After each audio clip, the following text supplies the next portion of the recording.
And so it's now a kind of open debate. Does something have to mention climate to be a climate story? Does something have to mention sustainability to talk about clean tech? There are so many creative angles to kind of chronicle this major transformation our economy is going through, and that is felt palpably by society.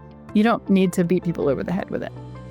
This is Climate Rising, a podcast from Harvard Business School, and I'm your host, Mike Toffel, a professor here at HBS. This is the second episode in our series on business and climate change in the media and entertainment industry. I'm joined today by Netflix Sustainability Officer Emma Stewart to discuss how one of the world's largest entertainment companies is integrating climate themes into its content and production processes. I'll ask about Netflix's sustainability strategy and for Emma to share advice for those looking to contribute to climate efforts within the entertainment industry. Here's my interview with Emma Stewart from Netflix. Emma, thank you so much for joining us here on Climate Rising. It's my pleasure, Mike. So Emma, you're the Netflix Sustainability Officer. Can you tell us a bit about, first, how you even got to that role, and then let's talk about the role itself? I would love to. I've been in the corporate sustainability world for the better part of 2 decades. I will be honest, I never anticipated working at Netflix or an entertainment company, but couldn't be more thrilled to have landed here. I started out more in the sciences, applied research, and the academic world, knowing that I always wanted to put that research depth and rigor into play to help corporates formulate science-driven environmental strategy that drove business growth and business opportunity. And at the time, the field of corporate sustainability didn't exist. The term sustainability wasn't really utilized outside of maybe the UN circles with sustainable development. And so it's been really a privilege over the past 20 years to be able to put these skills into effect and to really see them rise up the ranking in terms of corporate priority, policy priority, and public interest. So where were you before Netflix? I was at Engie, which is a global energy company based out of France, about 170,000 people. They are the utility in a number of European countries. And they were one of the few energy companies to declare really robust net zero targets, and they're leading the transition in that industry. I joined their new consulting arm, which is about 1,000 people strong. And my first client was Netflix. So I was only at Engie for a brief period of time before I jumped into the in-house role. But it was a wonderful time. And in fact, we continued to work very closely with the crack team over there at Engie. And before that, I was at World Resources Institute. Oh, right. So it's interesting. So science background, NGO experience, private sector energy, and now here you are in the entertainment space. Am I correct? You're the first Netflix sustainability officer? Yes, I was the first sustainability hire for the company. That's not to say, however, that there was nothing going on. Employees on their own volition were, would you believe, calculating electricity use in certain parts of the company, buying renewable energy credits. But for no one was it their day job or their professional area of expertise. So yes, that was late 2020 I was hired. And it was a bit of a standing start, to be honest, but we were able, therefore, to set up a sustainability function from the ground up, hire truly the best people in their respective areas. And, sometimes a late start comes with advantages. We were able to leapfrog certain things and move quickly in order to catch up with our peers. Neat. And how do you describe the role of you and your team now? I mean, so you have this, I imagine, a relatively small team. Most of the companies have a small team in the corporate level, and then they work with key contacts in the various business units. Is that how it's set up at Netflix as well? Yeah, our team is just under 20 full-time, and then we work with thousands of employees across Netflix, which is about 13,000 employees right now. And it's a very global company, right? The service is available in 190 countries. We have operations in dozens of countries. So it's very much a global role and a global function. And really, we tried to work as a tapestry across those different functions and equip them with the technical expertise they might be craving, make recommendations, but not prescribe. That's not really in the cultural ethos of Netflix. to make sure that things are locally resonant so that local teams have the chance to adapt them and conform them to local circumstances. And we have a 3-part remit. The first is to decarbonize the company at the speed prescribed by science, which is something I worked on early in my career and crafting these methodologies for deriving a science-based target. And to do so also across the supply chain and the value chain, but through influence as opposed to within our own footprint. The second is to support creators who choose to weave sustainability into their storylines, their subplots, their characters, their settings, and to provide them with the resources and expertise that they feel really confident in doing that. And then the third is to spotlight the many sustainability stories and even themes that show up across the Netflix service because consumers tell us that they are really interested in this topic and it's a reflection of their now day-to-day experience. So we really try each day to fire on all 3 of those, but starting with that first one. When I think about Netflix and its climate impacts, it's resonant with what you just said. I think of it as the production process, the work that you're doing to create the movies and TV shows, the servers that are hosting your content that feed all of us when we go on Netflix, and the storytelling that you're doing in your movies and shows and documentaries. Is that the right scope of what to think about with Netflix and climate? Yes, I think those are right. First one is exactly right. The productions, it turns out, we didn't know this until we ran the company's first ever carbon footprints back in late 2020. And that was quite a task for a company that had never collected this data or crunched those numbers or converted them to emissions before. And so we discovered that, in fact, we are an entertainment studio, and therefore our carbon footprint reflects that. Most of our emissions in a typical year come from the making of film and television. The rest come from kind of corporate operations, our offices and facilities, all of which we lease with the exception of 2. And then a very small portion, generally hovering around 6%, come from the digital streaming. And that's in part because the servers that cache Netflix for you locally are so hyper efficient. It's a very small portion of the overall corporate footprint. And because the digital streaming of video is a shared life cycle, meaning Netflix includes in its footprint the emissions associated with AWS. Amazon Web Services hosts all of the computing. So you might think that they're Netflix servers, they're actually Amazon servers. And then the network, so the internet infrastructure, is of course shared and owned by internet service providers who we have to partner with because we are not the only company that uses the internet, it turns out. And then the third is the device energy use. And that's in fact where the lion's share of emissions from streaming fall. About 50 to 90%, in fact, of emissions from streaming an hour of Netflix are in the device that you plug into the wall.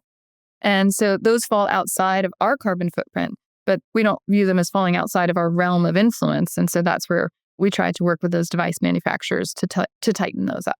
And then on the storytelling front, that's really about supporting creators as a company that tries to be very creator-led and creator-centric.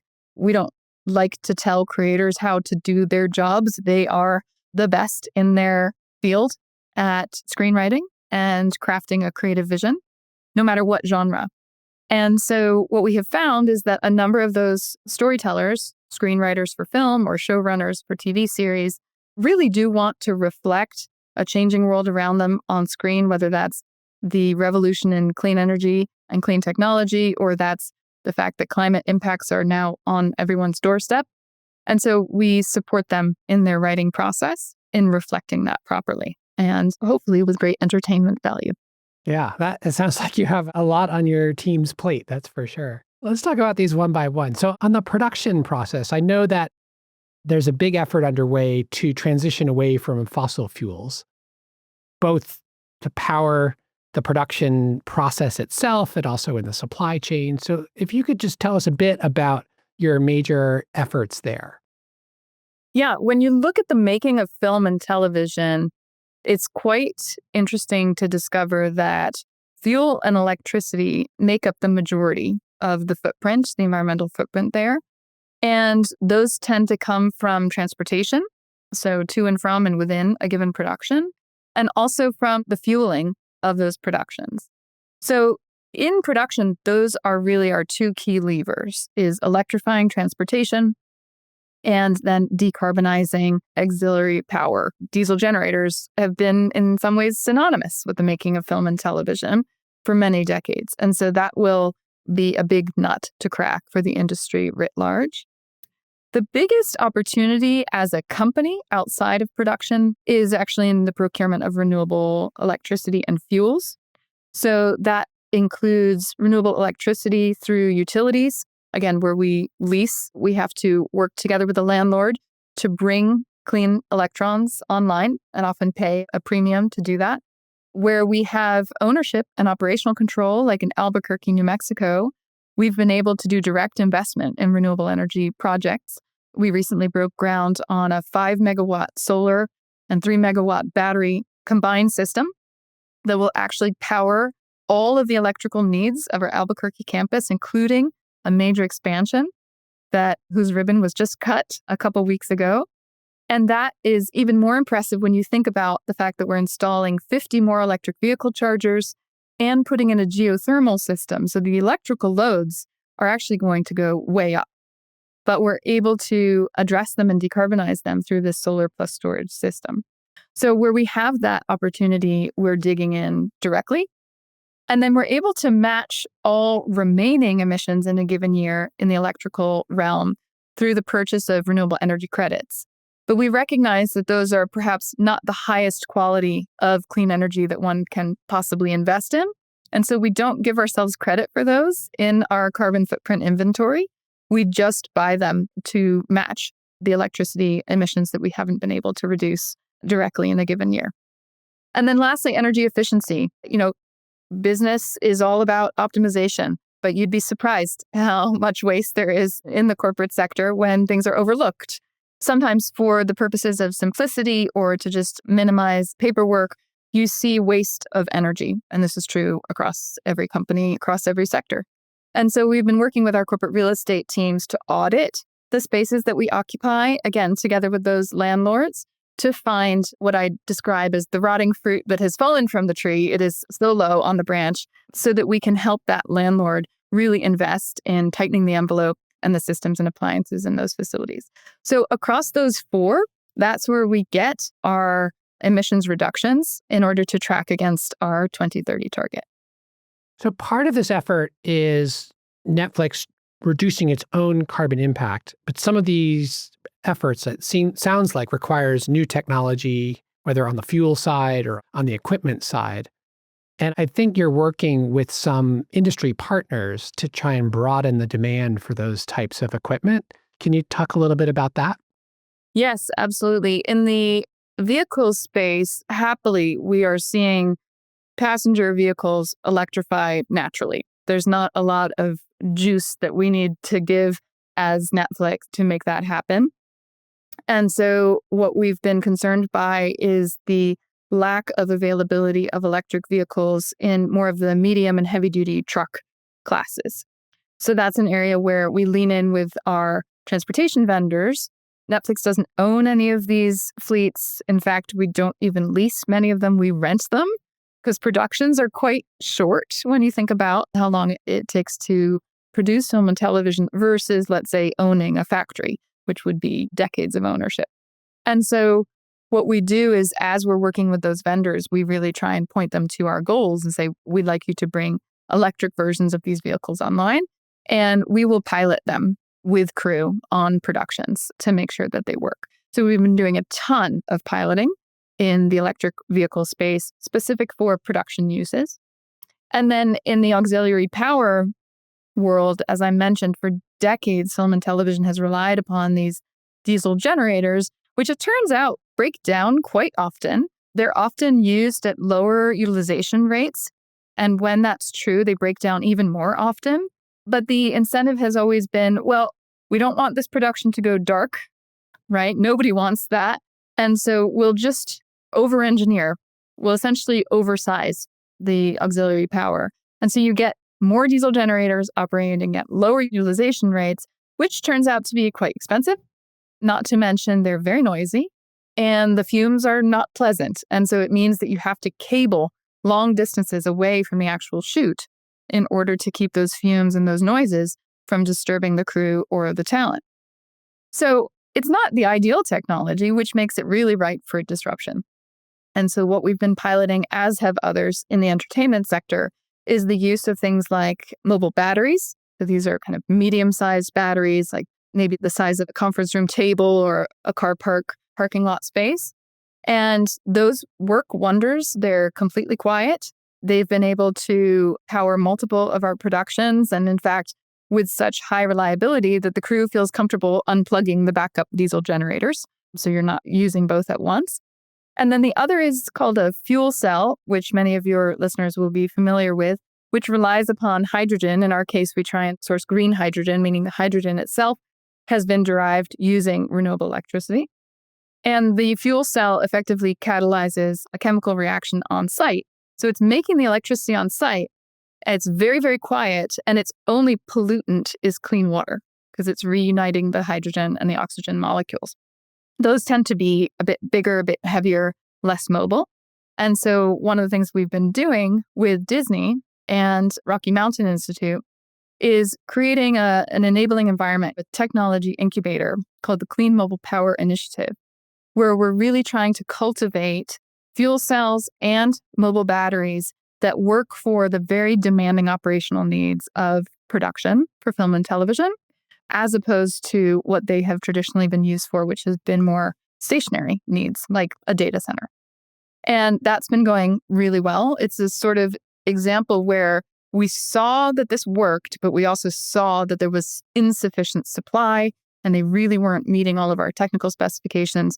So we said, well, let's put our money where our mouth is and lean in with the likes of nonprofit Rocky Mountain Institute and help these companies grow. So the idea here is partnering with an organization like Disney scales demand, therefore creates incentives for the supplier to actually invest in the production capacity, which then reduces cost and hopefully improves quality over time. Exactly. Yeah. Interesting. What has been harder or easier than you expected in all these efforts? Well, in some ways, having this late start has worked to our advantage in the sense that if I had joined 10 years ago, I wouldn't have had a lot of these clean technology options, right? EVs wouldn't have been quite so prevalent. Even the batteries wouldn't have been quite so available. So our market timing was good in that sense, but that doesn't mean that it's all easy. A lot of the technologies that we need for production, these clean technologies are not available in the hundreds of locations where we're filming in a given year. And so sourcing them can be quite the chore.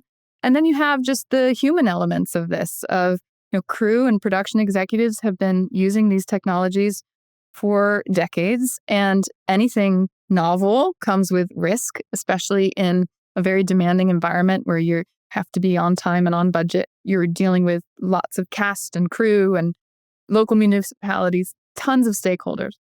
And so you really can't afford interruption just to try something out. So one of the things we've done is we've financially incentivized the productions to try out this clean technology. We've written a line item into their budget where my team effectively subsidizes the adoption of clean technology. They are welcome to use that. They are welcome to come to us and say, you know what, this is going so well, we'd like more. What they're not welcome to do is to reallocate it to another budget need that they might have over there. So that's really been quite transformative. And then the other thing that we institutionalized was the concept of a regional sustainability advisor. What that means is we've handpicked a set of former production executives who know this business, and they themselves have become clean tech experts. And they advise multiple productions in a given region on how, when, and where to implement these clean technologies. The fact that they can look at a whole ecosystem regionally means they understand the vendors. They know who can provide what, where, and when. They also understand all of the constraints for a line producer, who is ultimately their client. And they're able to essentially plug and play these technologies, including sharing them across productions, because they are carrying that bag of multiple productions. Traditionally, the entertainment sector would assign what's called an eco steward, who tended to be a very junior person not totally empowered, not given much in the way of financial incentives, if any. And they generally focused on things like waste diversion. So they were assigned the recycling bin, and that was really the extent of it. So this regional approach with much more senior, former production executives who help the crew and the production management on the ground really soften the ground, become receptive to these technologies. And then once they've tried them a couple times, generally they're converted by that point. Interesting. So on the production side, one of the things that's so interesting and different about studios like yours compared to your average manufacturer is this whole idea of you have some studio and fixed assets, but then you've got a lot of mobile needs, mobile power, mobile materials. And so this idea of regional advisors getting out there, understanding the vendor ecosystem, because not everything's available everywhere, and the expertise to run new technology also varies quite a bit. When I worked at World Resources Institute, I ran the cities program on energy and climate. And one might think, well, there's no parallel there. But in fact, productions are a little bit like mobile cities. You build them and then you dismantle them. And so you have some of the benefits of working with city government in the sense that it's a discrete area. It's small enough, it's containable, and you have some level of control. But because they pop up and disappear and pop up and disappear, it certainly adds its own element of complexity when it comes to sourcing these clean technologies, but also when it comes to gathering the data to make sure that our combined corporate carbon footprint is accurate and passes muster with our third-party auditors and with governments who now require us to disclose that on an annual basis. So not to complain, but it definitely makes for an added challenge as opposed to other more stationary, more established types of operations. So let's shift gears and talk about how climate appears on screen in the storytelling that your colleagues develop. You mentioned already one of the roles of your group is to support the creators and to recommend but not prescribe. And I imagine that you must deal both with inbound inquiries, like, can you help us figure out how to tell this story? And then also there might be an opportunity for some outbound advisement when you hear about a project that's handling the potential to bring climate into the story. So talk a little bit about both your inbound and your outbound efforts on the storytelling. Yeah, this service that we provide internally is a responsive service. So content executives are coming to us. Those are the folks who are commissioning and developing film and television and now games. They know that we are available to them and to their writers free of charge. And so they regularly pass us scripts. They also sometimes ask us about, things to consider licensing or acquire. We're really there as a technical resource. And what's interesting is we have staff members who have both the technical environmental science backgrounds, but also creative writing and screenwriting or documentarian backgrounds. So they know exactly how to support writers and certainly how to stay in their lane when it comes to providing them creative prompts and ideas and research that localize something or humanize something, make it feel really real and rich and nuanced, because that is more likely to lead to an entertaining story, as opposed to coming in with a dry set of charts and graphs, which is how I was trained, to say, here's the way the world would look. And so it's very adaptive depending upon which genre is coming to us. We have rom-coms and light indies and spectacle series and comedy. They all know that our door is open to them. And the writers who we interact with in the writer's room seem genuinely grateful for the additional support. Great. Can you give us an example of how this went down, whether anonymized or with names, as you please, of some of this work where they came to you and your team and you gave them some input? Well, so some of the titles in our Sustainability Stories collection, which is now over 200 strong, would you believe? Some of those we have supported, others we haven't. We really give credit to the writers for the end result. So I won't distinguish which ones we supported and which ones we didn't. But a number of them are really fun and sometimes surprise people. Often people assume that we would only support the docs, the documentary or docuseries teams. And we love supporting them. We do a ton of research for them. We provide them, what are the hot topics, what's happening in different parts of the world. But on the scripted side, there's an equal, if not greater, appetite for this sort of support. In the comedy realm, we support the series team and the film team. And even in the reality realm, you've seen an uptick in these sorts of storylines. One example is Next in Fashion, which is a reality show about making different types of outfits. I'm sure I'm using the wrong term there. The second season actually focuses quite heavily on upcycling. And if I may spoil it for a moment, the winner of the whole season is the upcycler, the person who professionally views his craft as upcycling. You also have darling family fare like Chicken Run, Dawn of the Nugget, big title, certainly in my family, which has very strong storylines around the ills of industrial agriculture and is all about chickens discovering how they can have a better life in a delightful claymation style inspired by Wallace and Gromit and done by some of the originators of that theme of that series. You have big, meaty, dramatic, dark titles like Leave the World Behind, starring Julia Roberts, where it's often unspoken, but the director has talked about how this is a storyline that was inspired for him by the impending, almost a cloud that is climate change in his life. And then you have the sorts of satires, like you mentioned, Don't Look Up, which literally never mention climate or sustainability if you look at the script, but are very clearly a pointed satirical treatment of the absurdity of humans' inability to respond to what is an existential threat.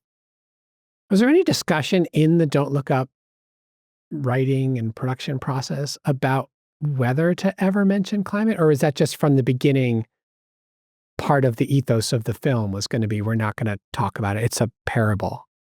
You'd have to ask the writer. My team was privileged to support the campaign for that. So we brought in technical expertise to the marketing and publicity teams. We brought in key thought leaders in the scientific community. We brought in key policymakers. We had the White House, Secretary John Kerry. We had a number of influencers who have real credibility in this space. And so we really looked to support the filmmakers and the publicity teams in what they wanted to do, which was land this with very high entertainment value, but also make the point that the director and writer was hoping to make, which was, we need to act on this as opposed to politicize it. Yeah, it's so interesting having seen that film and enjoyed it. The idea that it didn't speak about climate, but that everyone in the theater, at least the theater that I attended, knew very clearly it was about climate. I wonder, though, there's a risk sometimes in not mentioning it, whether everyone got that analogy. Do you think that's a risk? I think if you look at the press coverage of it, it was pretty clear that people got the analogy, but I don't know if I'm the right person to answer that. There's something called the climate reality check out there that's been created by Good Energy, who are story consultants to a number of studios. And it's very similar to the Bechdel test. The Bechdel test is a gender equity test for representation on screen. And so modeled after that, it really only poses two simple questions. You have to have two female characters talking to one another, not about a male character. And in the climate reality check, one or more character has to acknowledge climate change, and you do have to mention it. And it has to be present somehow in the film or television series. This is brand new, right? So they're just starting to analyze different studios' slates. And so it's now a kind of open debate. Does something have to mention climate to be a climate story? Does something have to mention sustainability to talk about clean tech? I mean, if you look at Rob Lowe in Unstable, he is a climate tech entrepreneur. He invents carbon sequestering concrete, but it's completely fictional. It's very funny. Not once do they mention sustainability or climate. So there's so many creative angles to kind of chronicle this major transformation our economy is going through, and that is felt palpably by society. You don't need to beat people over the head with it. Yeah, and right. And I think there's lots of evidence that beating people over the head of it can be counterproductive, can turn people off, which was another question I was thinking about. So in our case writing about companies and climate here at HBS, there was a time where some of these cases profiled a lot of bad news, and it was all about risk, or it was about failed efforts to try and mitigate. in the early days. And now that there's more successful companies that are navigating their way through, my sense is that students find those opportunities much more appealing than the risk management perspective. And so I wonder if that's also part of what you're seeing resonate with your creators, the idea that upside is more attractive to narrative storytelling that will be viewed as appealing than downside. Isn't upside always more appealing? Nobody really wants to hear terrible things. We have a negativity bias in terms of our consumption of the media. And so the media kind of feeds that negativity. But I think humans are wired to look for silver linings. When I was at Autodesk, which was a market leader in design software, I joined the kind of traditional sustainability team, which sat in marketing at the time. And I remember thinking, like, we can make the company look good. We can disclose all of the things that people want us to disclose, and we can do the carbon footprint and all of those good things. But ultimately, our software is designing and constructing the built environment.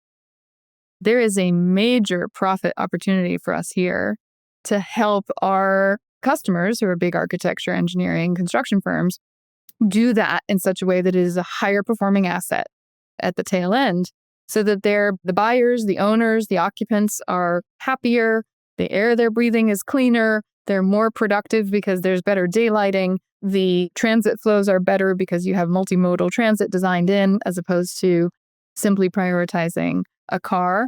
And so it became a product function within the company, was these sustainability solutions. So it really graduated from protecting the company and minimizing risk to all about entrepreneurship, if you will, for driving additional business growth. Yeah, that's super interesting. I mean, there's two things that resonate with me for that story. One is you can learn a lot about a company based on where their sustainability function reports to. Is it the marketing department, the legal department? Does it now reach the C-suite, as an increasing number of companies do? That tells you a lot about how it's thought of at the company and where its efforts inevitably will have to be focused. And the second is the idea to look much more expansively about the opportunities in climate or sustainability, which is why I'm so impressed by Netflix not just thinking about its production process. A lot of companies could just end there. It's the equivalent of a bank thinking about making sure the buildings that they occupy are net zero, without really recognizing that the lending function is actually where they probably can make the most impact. And similarly, Netflix with the content that it puts out there, it really is shaping how people think about the world.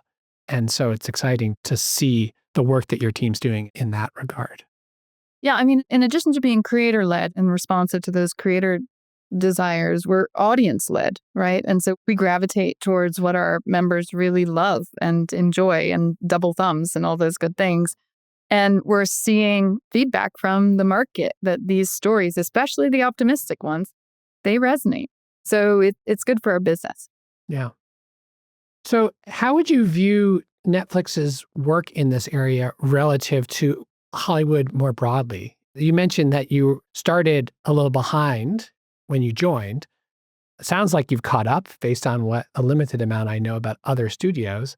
And is Hollywood treating climate change in a way that you feel like is the right way, or are there lots of opportunities yet to be realized?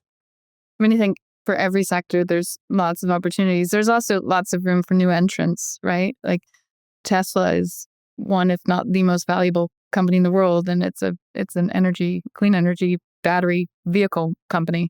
So I think you'll see a lot of change across the traditional sectors over the next few years as the clean economy really comes into its own, and as the older, more conventional fuels start to economically, functionally die off.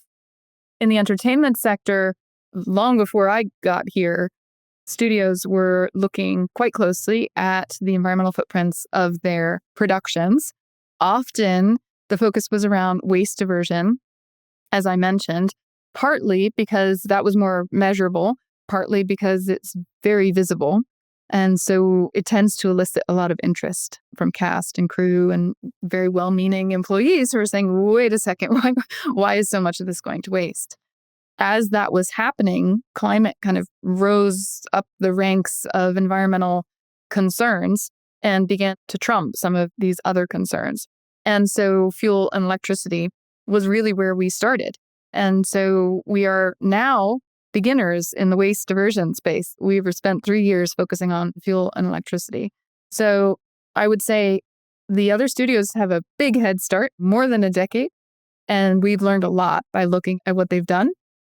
There's also a number of industry associations that have been doing excellent work long before we got our start, including BAFTA, the British Film and Television Academy. And then you have what used to be at the Producers Guild, the Sustainable Entertainment Alliance, which between them, I think they have the majority of the market share of all the studios, certainly in the global north, still lacking some representation from the global south.